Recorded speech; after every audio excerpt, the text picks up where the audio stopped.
Shalom saudaraku, puji nama Tuhan.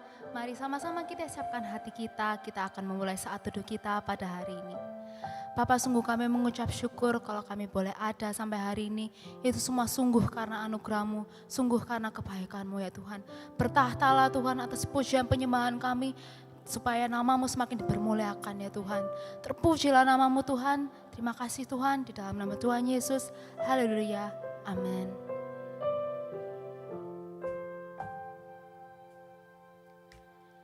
Apapun yang terjadi dalam hidupku ini, tak pernah ku ragukan kasih-Mu Tuhan. Lewat gunung yang tinggi, dalam lembah yang curam, tak pernah ku ragukan janji-Mu Tuhan. Apapun yang terjadi dalam hidupku ini, tak pernah ku ragukan kasih-Mu Tuhan.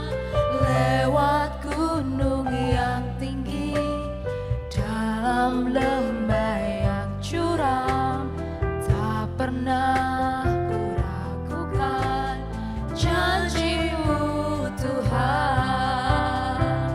Kau berfirman dan sembuhkan-Ku, Kau bersabda dan selamatkan-Ku. Tiada yang bagimu, Yesus, ku percaya padamu. Kau berfirman dan sembuhkan-Ku, Kau bersabda dan selamatkan-Ku. Tiada yang bagimu, Yesus, ku percaya padamu. Mari sama-sama katakan. Apapun yang terjadi dalam hidupku ini, tak pernah ku ragukan kasih-Mu Tuhan. Lewat gunung yang tinggi,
Sungguh kami berterima kasih kepadamu Tuhan, atas kasih-Mu yang begitu besar dalam kehidupan kami.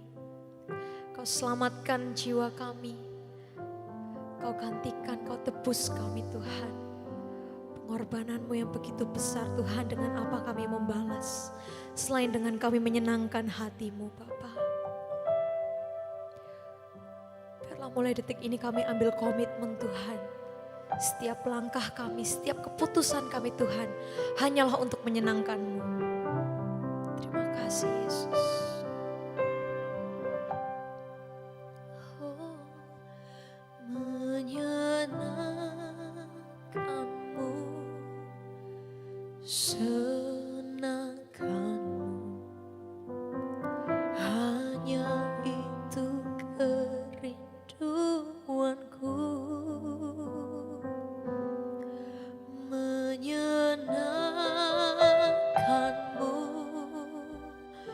Senangkan hatimu, hanya itu kerinduanku.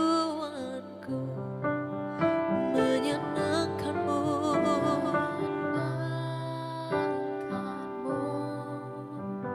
senangkanmu, hanya itu kerinduanku.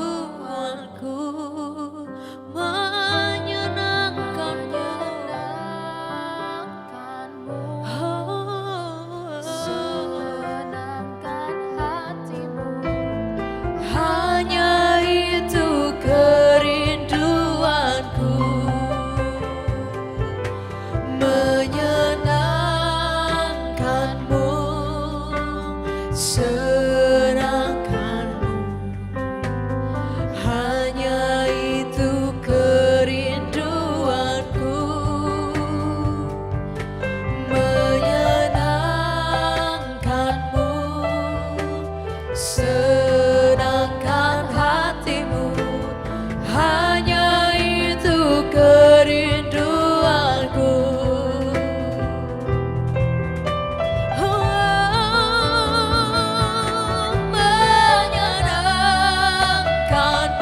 Menyenangkanmu, senangkanmu, hanya itu kerinduanku.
Sama-sama kita menyembah Dia, karena itulah satu-satunya cara kita untuk menyenangkan hati Tuhan.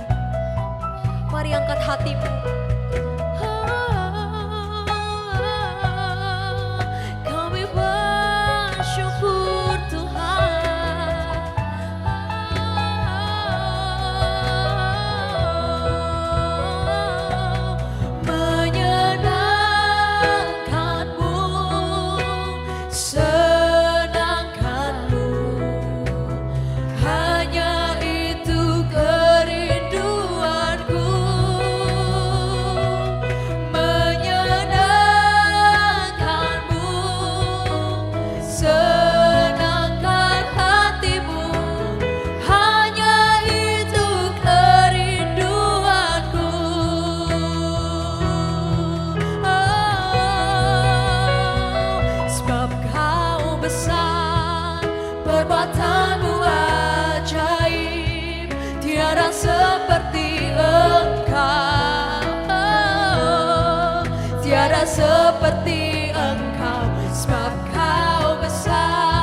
seperti Engkau, sebab Kau besar, perbuatanmu ajaib, tiada seperti Engkau,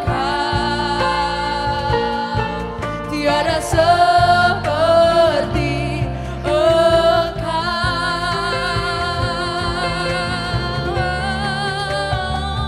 sebab Kau besar, perbuatanmu ajaib, tiada seperti Engkau, tiada seperti Engkau, sebab Kau besar, perbuatanmu ajaib, tiada seperti Engkau, tiada seperti Engkau, tiada seperti Engkau,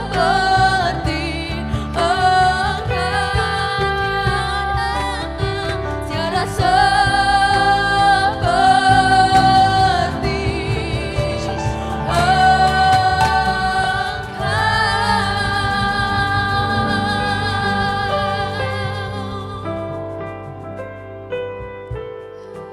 Hari ini kami mau akui bersama Tuhan, tidak ada Allah yang seperti Engkau. Perbuatanmu ajaib, perbuatanmu dahsyat, perbuatanmu luar biasa. Di luar pikiran setiap kami Tuhan. Dengan pikiran kami yang terbatas, kami tidak bisa menyelami pikirannya Tuhan. Dengan pikiran kami yang terbatas, mungkin hari ini kami tidak bisa melihat kebaikan apa yang Tuhan sedang buat dalam hidup setiap kami. Tapi hari ini komitmen kami cuma sederhana, kami mau menyenangkan hati Tuhan. Ketika hidup yang kami pilih adalah hidup yang bertahan di tengah proses yang Tuhan izinkan terjadi dalam hidup setiap kami. Kami yakin dan percaya ini akan menyenangkan hati Tuhan. Kami percaya ada yang terbaik yang sedang menanti setiap kami. Ada yang terbaik yang Tuhan sediakan buat hidup setiap kami. Tapi Pak, Ibu, saya harus katakan, the biggest question, pertanyaannya cuma sederhana, apakah engkau sampai di garis akhir? Hari ini tetap kuatkan imanmu. Tetap kuatkan kepercayaanmu, dia tetap Tuhan yang baik. Dia tetap Tuhan yang tidak pernah merancangkan yang buruk atas hidup setiap kita. Hari ini apapun yang terjadi, persoalan seberat apapun dalam hidup setiap kami tetap mau katakan, kami akan bertahan. Hari ini kuatkan dan mampukan setiap kami, bekali kami dengan firman-Mu pakai hamba-Mu yang terbatas. Dan kami percaya Tuhan Yesus yang kami sembah tidak akan pernah terbatas. Di dalam nama Tuhan Yesus Kristus, sepakat satu hati sama-sama kita katakan, amin. Shalom Bapak Ibu Saudara dimanapun engkau berada. Tetap ada di komitmen kita yang sederhana. Kalau dia tetap Tuhan yang baik. Tetap di dalam komitmen kita bahwa apapun yang Tuhan izinkan terjadi sampai detik ini. Through ups and downs. Lewati apapun yang hari ini menjadi kenyataan yang mungkin tidak gampang untuk kita terima, menjadi kenyataan yang mungkin tidak mudah untuk kita jalani.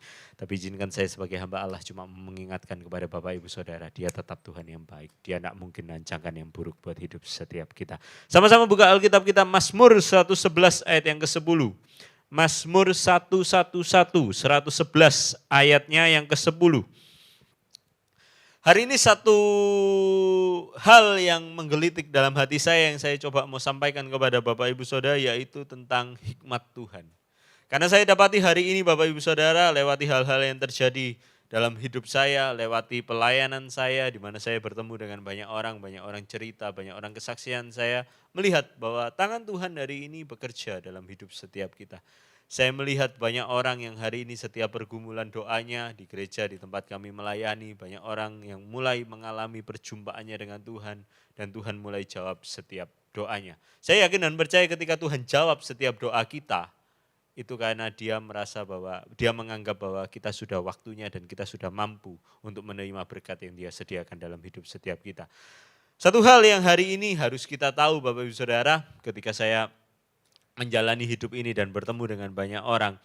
Dalam hidup yang kita jalani ini kita tidak bisa melangkah sendiri. Kita tidak bisa berjalan sendiri. Dalam hidup yang kita jalani dalam hidup ini Bapak Ibu Saudara, akan ada banyak keputusan yang harus kita ambil. Akan ada banyak keputusan, akan ada banyak pertimbangan yang harus kita pikirkan. Dan lewati semuanya itu Bapak Ibu Saudara, kita tidak bisa berjalan sendiri. Orang Bapak Ibu Saudara, pejabat yang tinggi pun, orang yang hebat, orang yang pintar dalam hidup ini dia butuh penasehat. Dia butuh orang yang dipercaya yang bisa kasih input sama hidupnya. Sebagai pengusaha, Bapak Ibu Saudara mungkin di antara Bapak Ibu Saudara ada yang seorang pengusaha. Kita mengenal ada orang yang namanya konsultan. Orang-orang yang bisa kasih kita nasihat, bisa kita advice, bisa kasih kita masukan. Supaya hari-hari kita ke depan kita bisa mengambil keputusan yang terbaik. Kita bisa mempertimbangkan semua persoalan dengan baik dan endingnya kita mengambil keputusan yang tidak salah. Tapi lebih daripada semuanya, pernahkah Bapak Ibu Saudara untuk kita merenungkan dalam menjalani hidup kita ke depan, dalam kita mengambil keputusan demi keputusan, dalam kita mempertimbangkan banyak hal. Pernahkah engkau minta hikmat dari Tuhan? Engkau menganggap bahwa temanmu bisa bantu engkau. Penasehatmu, konsultanmu bisa kasih advice yang terbaik. Tapi kedaulatan itu ada di tangan Tuhan. Pernahkah engkau minta hikmat dari Tuhan? Satu hal yang menggelitik dalam hati saya Bapak Ibu Saudara, hari ini, di era-era ini Pak Ibu, banyak berkat yang Tuhan sediakan buat hidup setiap kita. Pertanyaannya, cakapkah engkau untuk mengambil berkat Tuhan itu? Orang yang cakap untuk menerima berkat Tuhan itu orang yang berjalan di dalam tuntunan Tuhan. Orang yang cakap untuk mengambil berkat Tuhan, orang yang berjalan di dalam kedaulatannya Tuhan. Orang yang cakap adalah orang yang hidup bergaul intim dengan Tuhan sehingga hikmat Tuhan itu ada dalam hidupnya.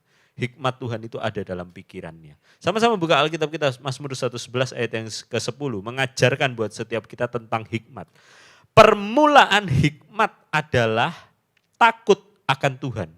Semua orang yang melakukannya berakal budi yang baik. Puji-pujian kepadanya tetap untuk selamanya. Dalam hidup ini kita butuh hikmat Tuhan Bapak Ibu Saudara. Dan seringkali kita bertanya, bagaimana caranya saya bisa mendapatkan hikmat Tuhan? Gimana caranya saya bisa dapatkan tuntunan dan hikmat Tuhan? Dari firman Tuhan, ya. Tapi firman Tuhan hari ini juga mengajarkan kepada setiap kita bahwa permulaan dari hikmat, permulaan dari pengetahuan kita, untuk kita bisa menjadi pribadi yang lebih bijak lagi, bisa menjadi pribadi yang lebih baik lagi, apa yang harus kita lakukan? Simpel dan sederhana, hidup takut akan Tuhan. Pak, hidup takut akan Tuhan itu hidup yang kayak apa sih? Hidup takut akan Tuhan itu hidup yang kayak gimana sih? Kalau kita menaruh hidup kita menjadi hidup yang takut akan Tuhan, Bapak Ibu saya coba untuk renungkan itu sederhananya gini loh Bapak Ibu Saudara. Kalau kita takut sama bos kita, berarti kita taruh dia jadi yang utama. Kita mau lakukan apa di perusahaan yang tempat kita bekerja Bapak Ibu Saudara, kita pasti mikir, kira-kira bos saya seneng gak ya? Kira-kira bos saya itu ritmenya ke sini apa enggak ya? Kira-kira bos saya ini suka apa enggak ya kalau pakai model bisnis yang seperti ini. Pasti concernnya ke sana. Hidup takut akan Tuhan, berarti concern kita itu Tuhan. Mengambil semua keputusan dalam hidup setiap kita, ayo hari ini timbang kembali. Ketika engkau mengambil keputusan itu, nama Tuhan dipermuliakan atau enggak? Apakah Tuhan disenangkan ketika engkau mengambil keputusan itu? Ketika engkau mengambil bisnis itu, apakah nama Tuhan disenangkan? Apakah nama Tuhan dipermuliakan? This is the biggest question. Ini pertanyaan besarnya. Ketika engkau mengambil keputusan untuk engkau tidak mau mengampuni, saya mau tanya sama Bapak Ibu Saudara, apakah Tuhan dipermuliakan? Apakah Tuhan disenangkan dengan apa yang kita lakukan? Karena firman Tuhan dengan jelas mengatakan di Mazmur 11 ayat yang ke-10, permulaan hikmat takut akan Tuhan. Saya yakin dan percaya kalau hidupmu concern kepada Tuhan, secara tidak langsung tanpa kita sadari, kalau kita concern sama Tuhan terus, Tuhan yang mengatur hidup kita. Tuhan yang menuntun kehidupan kita. Dia yang akan belokkan kita di belokan-belokan yang harus kita lalui. Dan percayalah kalau belokan-belokan yang kita lalui bersama dengan Tuhan, tidak ada yang akan jatuh. Tidak akan yang akan sampai tergeletak. Karena Tuhan yang menyertai hidup kita. Jadi hari ini, saya rasa firman ini cukup jelas buat setiap kita. Gimana Pak caranya saya bisa hidup di dalam hikmat dan tuntunan Tuhan? Hiduplah takut akan Tuhan. Orang yang takut akan Tuhan, dia akan mempelajari firman Tuhan. Dengan mempelajari firman Tuhan, dia akan bisa membedakan mana yang Tuhan suka, mana yang Tuhan tidak suka. Dan saya yakin dan percaya kalau engkau melakukan apa yang menyukakan hati Tuhan, hidup kita pasti penuh dengan kemenangan. Hidup kita pasti penuh dengan keberhasilan. Karena Tuhan yang menjamin hidup kita. Hari ini syaratnya Bapak Ibu Saudara, kalau hari ini ya, kalau kita mau bicara tentang hikmat Tuhan ya, saya rasa kita tidak bisa, kita pasti ingat sama satu tokoh di Alkitab yaitu Salomo. Salomo orang yang penuh dengan hikmat Tuhan. Keputusan yang dia ambil, keputusan yang bahkan mungkin di luar nalar orang-orang manusia-manusia normal di zaman itu Bapak Ibu Saudara. Karena apa? Karena dia hidup dalam tuntunan Tuhan. Coba kita buka 2 Tawarik 9 ayat yang ketiga sampai ayat yang ke-8. 2 Tawarik 9 ayat yang ketiga sampai dengan ayat yang ke-8. Ketika Ratu Negeri Sheba melihat hikmat Salomo dan rumah yang telah didirikannya, makanan di mejanya, cara duduk pegawai-pegawainya, cara pelayan-pelayannya melayani dan berpakaian, juru-juru minumannya, dan pakaian mereka, dan korban bakaran yang bisa dipersembahkan di rumah Tuhan. Maka tercenganglah ratu itu. Ayat 5, dan ia berkata kepada raja, benar juga kabar yang kudengar di negeriku tentang engkau dan tentang hikmatmu. Ayat yang ke-6, tetapi aku tidak percaya perkataan-perkataan mereka sampai aku datang dan melihatnya dengan mataku sendiri. Sungguh setengah dari hikmatmu yang besar itu belum diberitahukan kepadaku. Engkau melebihi kabar yang kudengar. Berbahagialah orang-orangmu dan berbahagialah para pegawaimu ini yang selalu melayani engkau dan menyaksikan hikmatmu. Terpujilah Tuhan Allahmu yang telah berkenan kepadamu sedemikian, hingga ia menundukkan engkau di atas tahtanya sebagai raja untuk Tuhan Allahmu. Karena Allahmu mengasihi orang Israel, maka ia menetapkan mereka untuk selama-lamanya dan menjadikan engkau raja atas mereka untuk melakukan keadilan dan kebenaran. Hari ini, kalau hidup kita di dalam tuntunan Tuhan, syaratnya sederhana Bapak Ibu Saudara. Biar hikmat yang Tuhan beri buat hidup kita menjadi buah bagi orang banyak. Kita belajar dari Salomo, hidupnya hidup dalam tuntunan Tuhan. Syaratnya hidup dalam tuntunan Tuhan menjadi berkat bagi orang di luar sana. Menjadi buah bagi orang di luar sana. Ratu Sheba, Bapak Ibu Saudara, orang yang tidak mengenal Tuhan. Dia mengenal Tuhan melalui hidupnya Salomo. Dan saya pelajari pertanyaan, gimana sih hidup yang penuh dengan hikmat Tuhan itu hidup yang kayak apa? Dari mana orang bisa lihat hikmatnya Tuhan dalam hidup kita in daily routine, di dalam hidup kita sehari-hari? Dari keseharian kita. Sebagaimana tadi kita baca Bapak Ibu Saudara, Ratu Sheba melihat hikmatnya Salomo dari apa? Dari kesehariannya, dari cara pelayannya melayani, dari caranya berpakaian, dari hidup kita ini loh Bapak Ibu Saudara, orang bisa membedakan mana orang yang dalam tuntunan Tuhan, mana yang orang tidak dalam tuntunan Tuhan. Hari ini kalau hidupmu hidup yang mengampuni, hidupmu tidak gampang marah sama orang, engkau mau punya hidup yang mengasihi orang. Saya percaya orang-orang di sekelilingmu akan melihat perbedaan dari hidup kita. Dan hidup kita harus menjadi berkat bagi orang-orang di luar sana. Hari ini tetapkan hati kita, percayalah Bapak Ibu Saudara, kita tidak bisa menjalani hidup yang ada di depan dengan sendirian. Kita butuh tuntunan Tuhan. Banyak orang bilang, wah firman Tuhan itu kuno, itu zaman dulu. Zaman sekarang tidak bisa diterapkan, no. Buat saya firman Tuhan dulu, sekarang, sampai selamanya. Dia tetap tuntunan dalam hidup kita. Dia tidak pernah akan, ini nilai-nilai kehidupan Bapak Ibu Saudara, tidak boleh digoyang, tidak boleh digoncangkan. Hari ini dalam hidup setiap kita harus taruh dasar kehidupan kita di atas dasar yang kuat yaitu firman Tuhan. Hari ini minta tuntunan Tuhan, minta hikmat Tuhan, minta penyertaan Tuhan. Caranya gimana Bapak Ibu Saudara? Cuma sederhana, hidup takut akan Tuhan. Biar Tuhan yang jadi concern dalam hidup setiap kita. Biar apapun yang kita kerjakan dalam hidup kita cuma sederhana, mau menyenangkan hati Tuhan. Amin Bapak Ibu Saudara, kami ada di Spasio Office Tower, lantai yang ke-6 setiap hari Minggu jam 7.30 pagi dan jam 10 pagi ibadah kami. Kami rindu boleh bersekutu memuji, menyembah, memuliakan nama Tuhan bersama dengan Bapak Ibu Saudara. Ada nomor yang ada di bawah ini, Bapak Ibu Saudara boleh taruh pergumulan doa Bapak Ibu Saudara. Saya akan semakin banyak mendengar lagi kesaksian bahwa engkau ditolong oleh Tuhan. Saya rindu berdoa. Lewati apa yang terjadi dalam hidup setiap kami, through ups and downs, apa yang Tuhan izinkan dalam hidup setiap kami hari ini Tuhan, kami mau akui bersama, kami tidak bisa berjalan kalau Tuhan tidak berjalan bersama dengan kami. Hari ini kami butuh hikmat-Mu, hari ini kami butuh penyertaan-Mu, hari ini kami butuh kasih setia-Mu Tuhan yang menuntun hidup kami. Tolong kami Tuhan, melalui masa-masa yang ada di depan kami tidak sanggup kalau Tuhan tidak menyertai hidup kami. Biar hari ini Tuhan yang jadi tujuan dari kehidupan kami. Biar hari ini Tuhan yang menjadi tujuan kami melayani, tujuan kami bekerja, tujuan kami menjalankan rumah tangga kami. Tuhan yang jadi center atas hidup kami. Dan kami percaya ketika kami menaruh Tuhan jadi yang nomor satu, tidak mungkin Tuhan tidak perlengkapi hidup setiap kami. Saat ini angkatlah kedua tanganmu Bapak Ibu Saudara, terimalah berkat yang terbaik, yang termulia dari Allah Bapa, Putra dan Roh Kudus. Mulai hari ini sampai selama-lamanya. Di dalam nama Tuhan Yesus Kristus, sepakat satu hati sama-sama kita katakan amin. Shalom Bapak Ibu Saudara, see you and God bless you.